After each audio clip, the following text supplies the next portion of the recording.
Halo lagi, ketemu di video kelima, video long distance pembelajaran.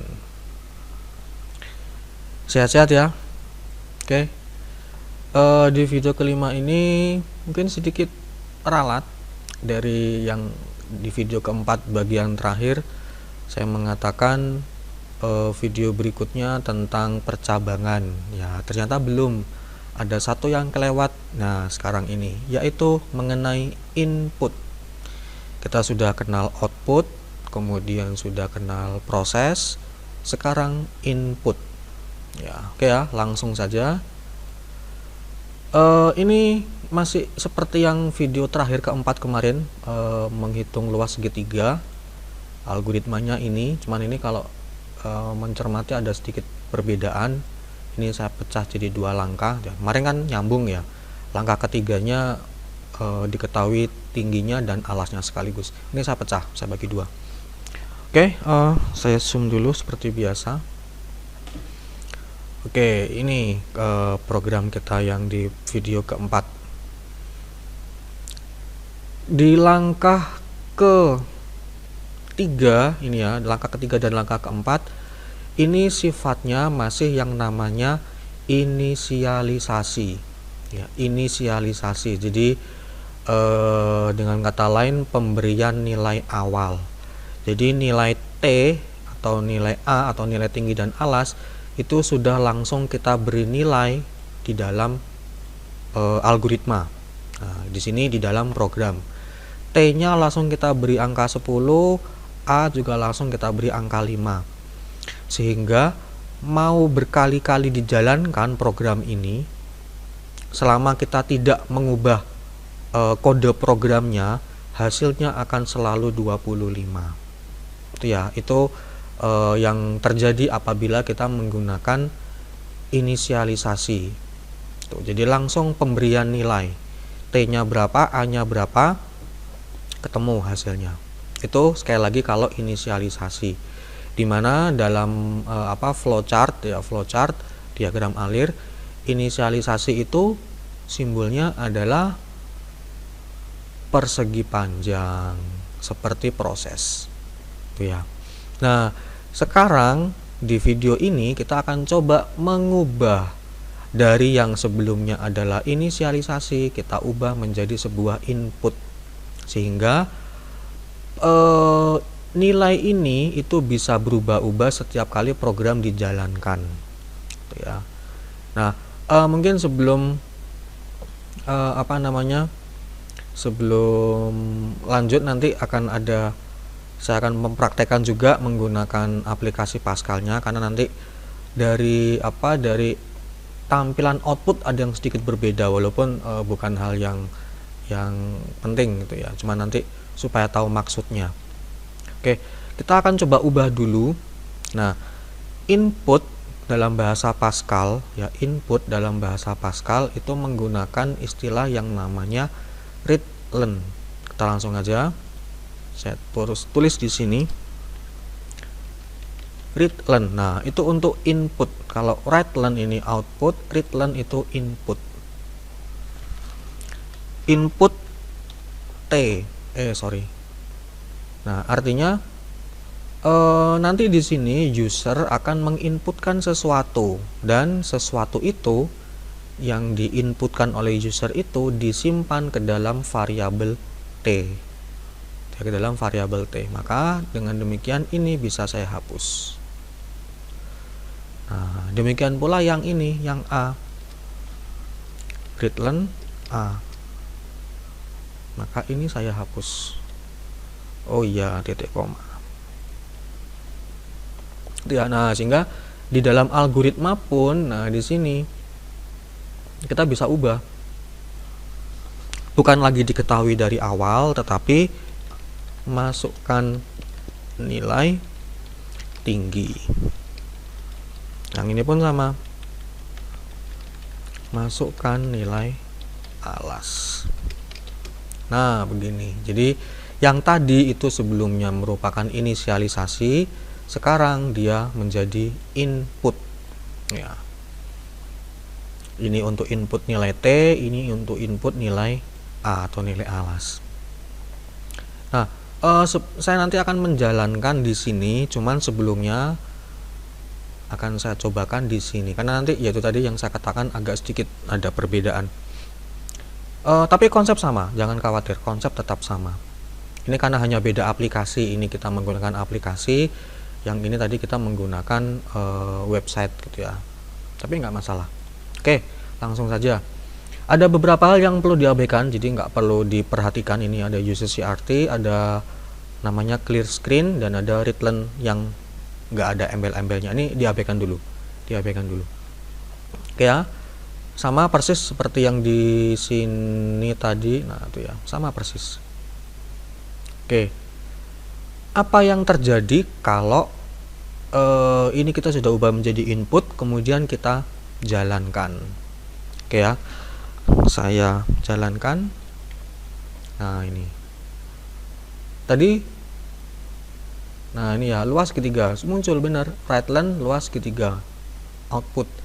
Nah readline itu akan menyebabkan sistem atau program dalam tanda kutip berhenti ya, Kenapa berhenti? Ya ini hanya ketap-ketip seperti ini. Artinya sistem menunggu input dari user. Ini sekarang kita berada di posisi readline T. Nah itu ya, readline T. Tuh, jadi di langkah ini ada di readline T, artinya program sedang menunggu kita untuk menginputkan sesuatu, dan sesuatu yang kita input itu nanti akan disimpan ke dalam variabel T. Oke, kita coba di sini saya inputkan 10. Ya, saya enter. Masih ketap-ketip. Nah, artinya sekarang ada pada langkah yang ini, readline A. Nah, itu ya. Jadi pada saat input, program pasti akan berhenti, yang artinya menunggu kita menginputkan sesuatu. A-nya saya isi 5. Oke ya. Nah, apa ini? Salah ketik. Oke. Saya enter. Nah, muncul hasilnya. Artinya 10 ini miliknya T, ya kan? 5 ini miliknya A. Sehingga sama nanti setengah kali alas kali tinggi. Setengah kali 5 kali 10. Hasilnya adalah 25. Itu yang terjadi. Nah, itu ya. Saya jalankan lagi. Nah, sekarang nilainya bisa berubah-ubah, nggak selalu 25, tergantung input dari user. Itu bedanya pada saat kita menggunakan inisialisasi dengan pada saat kita menggunakan input. Sekarang mau saya ubah tidak 10 dan 5, tetapi misalnya 7 dan 9 misalnya. Nah, itu ya. Setengah kali 7 kali 9, 31,5. Kalau nggak percaya, hitung pakai kalkulator. Tapi pasti benar kok. Oke, itu yang terjadi atau pada saat kita menggunakan input. Nah, ini bisa kita ubah sedikit, modif gitu ya, supaya lebih interaktif. Jadi supaya user tahu maksudnya. Saya tambahi di sini, right? Masukkan tinggi. Nah, di sini juga sama, right? Masukkan apa? Alas.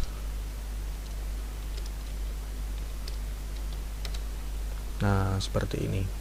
Jadi artinya nanti tidak hanya ketip-ketip ngeblank gitu, tapi ada tulisannya dulu. Dan di sini menggunakan write, ingat supaya ini kursornya ini ada di samping sini, tidak ganti baris. Ya, kalau saya gunakan readline nanti dia ketip-ketipnya ada di bawah. Ya. Oke, kita coba.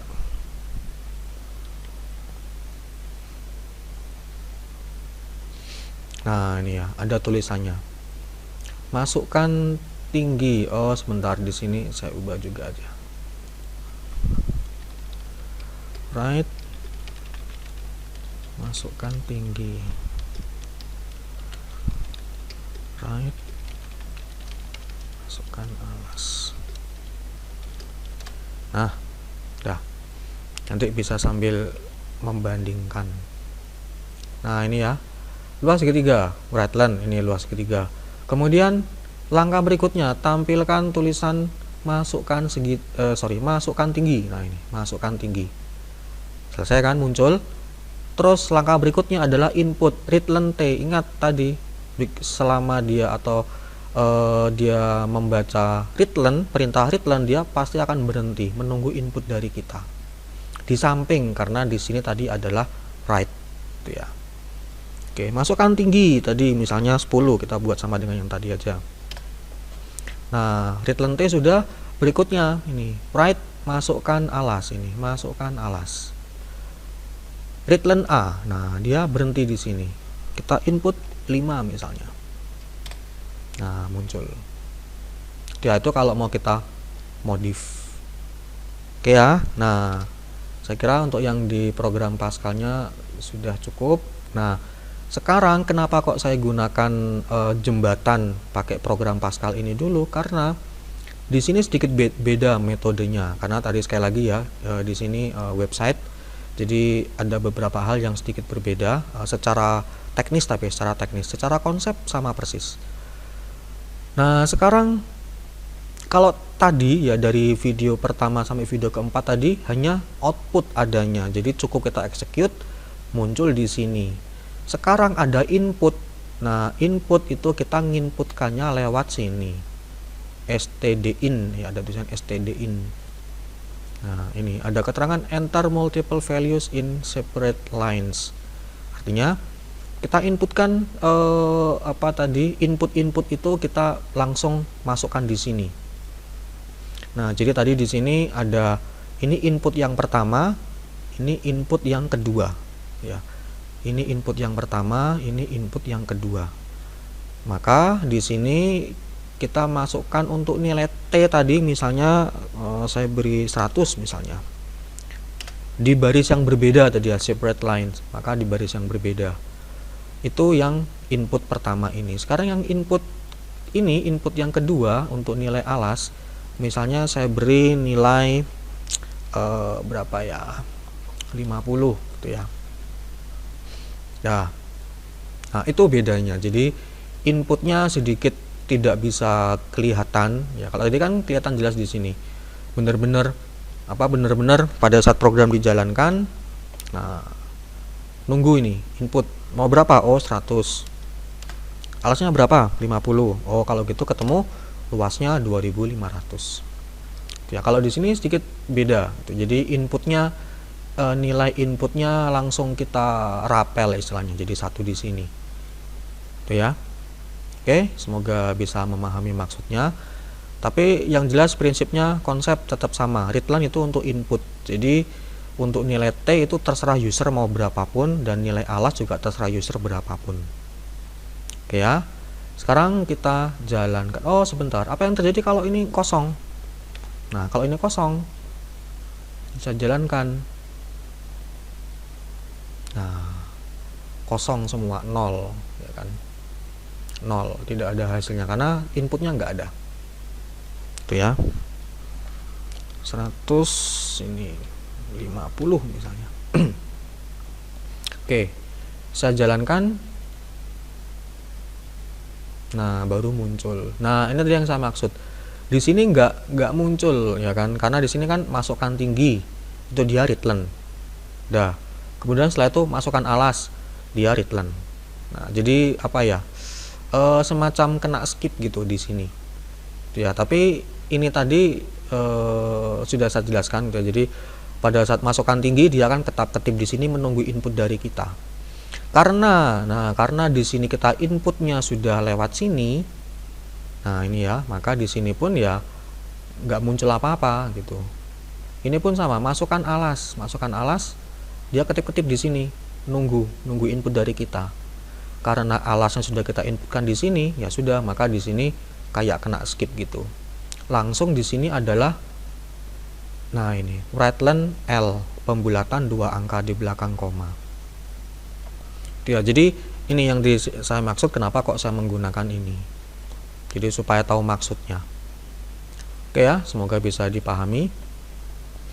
Tuh, jadi itulah input. Ya, itulah input menggunakan perintah read learn. Kalau tadi output itu write learn, ini read learn. Oke, saya kira itu untuk pembahasan mengenai input. Jadi pada saat program dijalankan, user mau mengubah-ubahnya bebas gitu ya. Kalau inisialisasi tadi langsung ditentukan dari awal nilainya. Oke, saya kira itu. Ketemu di video berikutnya. Nah, video berikutnya mengenai percabangan atau kondisi. Oke, terima kasih. Sampai jumpa lagi.